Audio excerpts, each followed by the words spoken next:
Google Ads, bien sûr, pour définir le classement. D'accord? Le classement des annonces. Donc, pourquoi cette première occupe-t-elle la première position et la deuxième position, et ainsi de suite.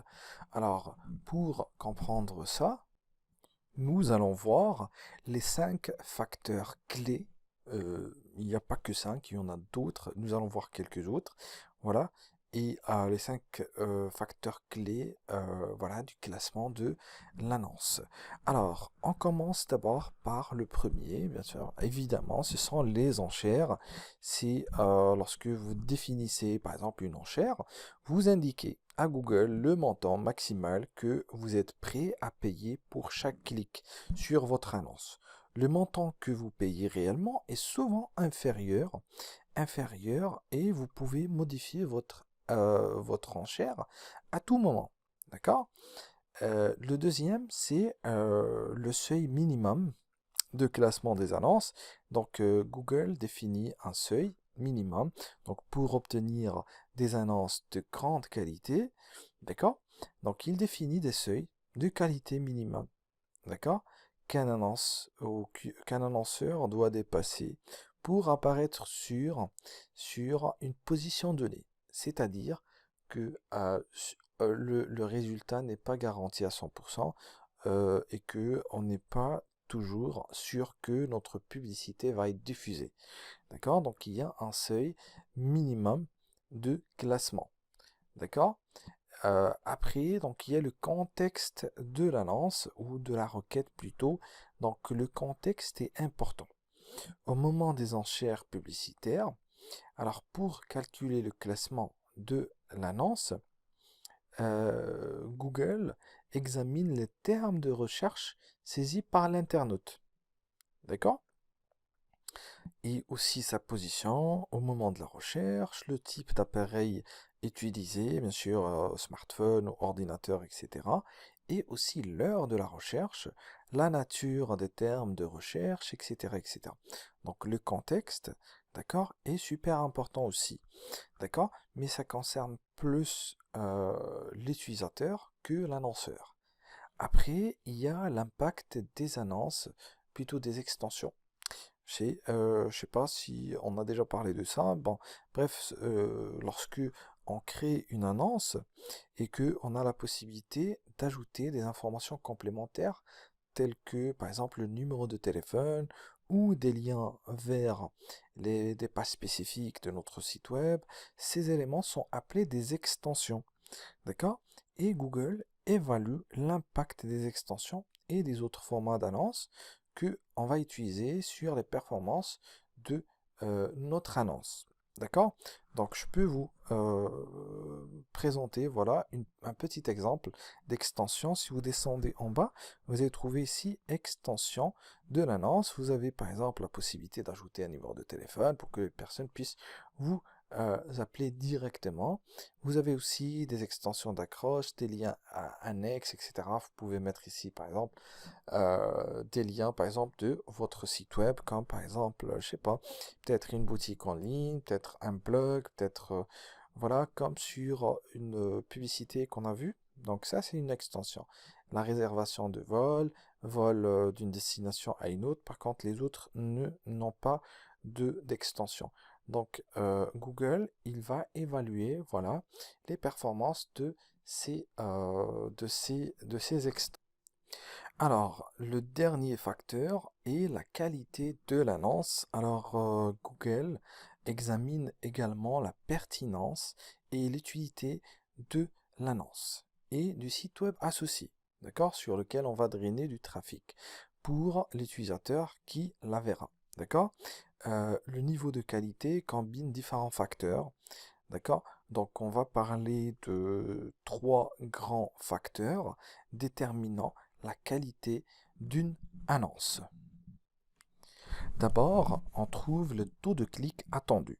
Donc, il s'agit d'une prévision qui correspond au nombre de clics enregistrés par votre annonce divisé par le nombre de fois où elle s'est affichée. D'accord? Sur Google, les commentaires des internautes, bien évidemment, motivent la prise de décision. D'accord? et les taux de clics sont révélateurs de la réaction des utilisateurs. Alors, on parle ici de taux de clic. Par exemple, si ma publicité a été vue, par exemple, par...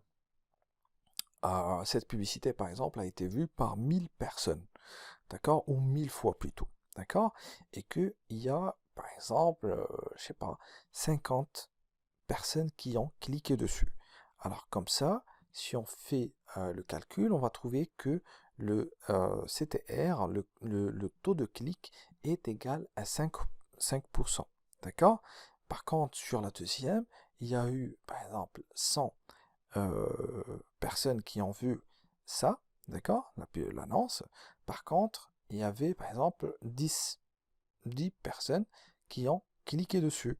Ça veut dire que la deuxième a plus, d'accord, ou plutôt le taux de clic sur la deuxième est plus élevé que sur la première, d'accord, car sur la deuxième, il est égal à 10%, par contre sur la première, il est égal à 5%. Vous voyez, ce qui fait que la deuxième va sur ce facteur-là, d'accord, avoir plus d'options, plus de chances dans le futur de battre la première, même si la première peut mettre, par exemple ici Air France, sûrement ils ont du budget, donc ils vont peut-être avoir plus de chances, mais juste sur ce facteur-là, la deuxième peut avoir plus.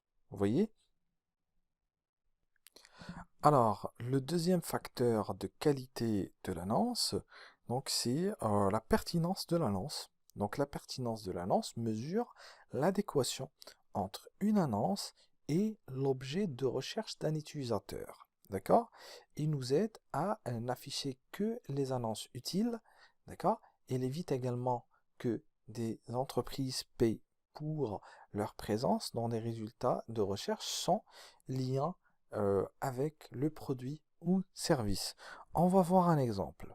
Alors sur la barre de recherche, j'ai tapé un mot-clé, voilà, un terme de recherche, voilà, site web France, d'accord? Et sur les résultats, voilà l'intention que j'avais ici, par exemple, juste de voir qui est, par exemple, le meilleur site web en France, etc. Et là, je reçois des sites web, d'accord, de création plutôt des agences et des plateformes comme Odoo, voilà, de création de sites web. Alors que ça aurait pu être plus avantageux et plus pertinent et plus contextuel si ils avaient juste mis, par exemple, création de sites web, d'accord?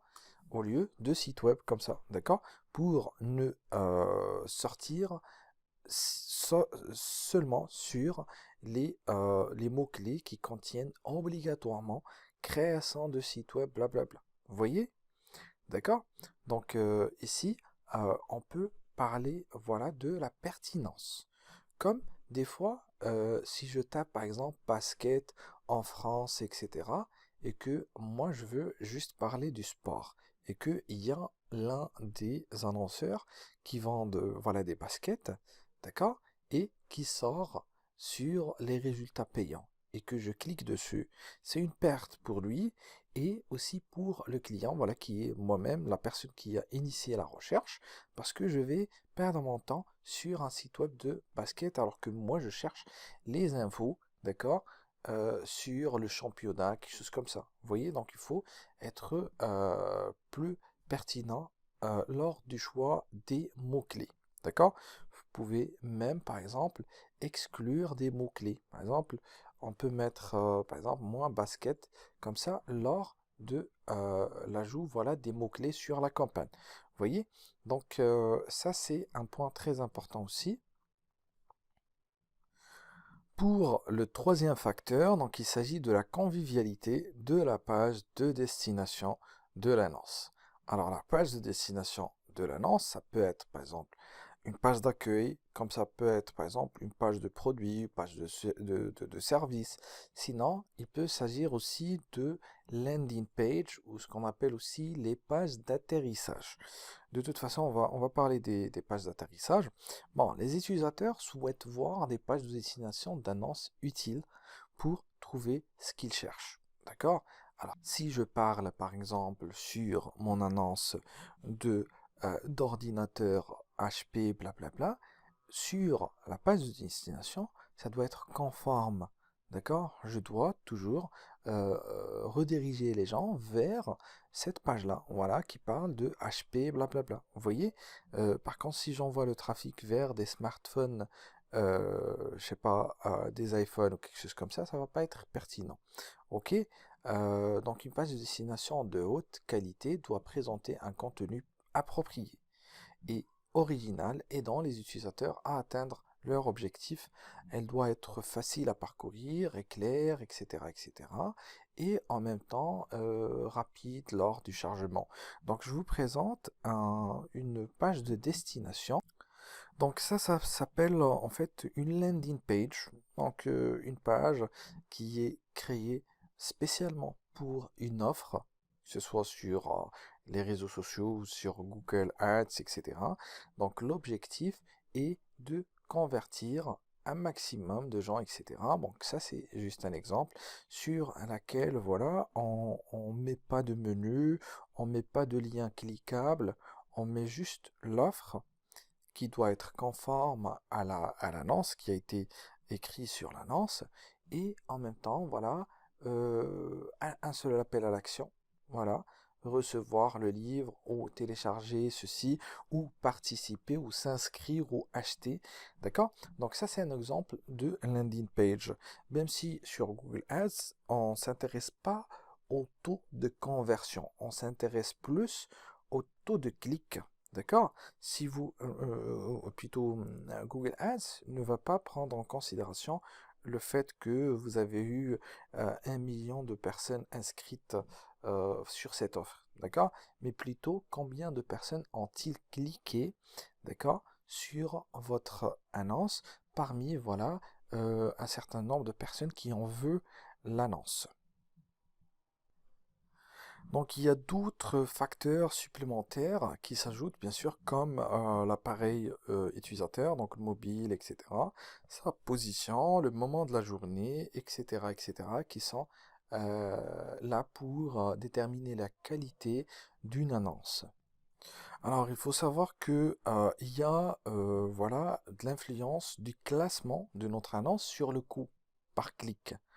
Alors, le plus souvent, le coût par clic moyen ne correspond pas au prix, voilà, qu'on va payer au clic. D'accord? Le système étant dynamique, le CPC peut varier considérablement. Donc, des fois, on peut payer plus, des fois, on va payer moins. D'accord? Mais il faut garder à l'esprit que le CPC moyen n'est bel et bien qu'une moyenne. D'accord? Alors, pour payer moins, d'accord? On doit jouer sur le niveau de qualité de notre annonce. Plus le niveau de qualité de l'annonce est élevé, plus les coûts seront réduits. D'accord? Meilleure est la position de l'annonce et plus le succès est au rendez-vous. Donc il faut prendre ça en considération. Si les annonces diffusées sont meilleures, les utilisateurs sont plus satisfaits et seront alors plus susceptibles de cliquer, et nous, on va payer moins. D'accord? Donc merci et à la vidéo prochaine.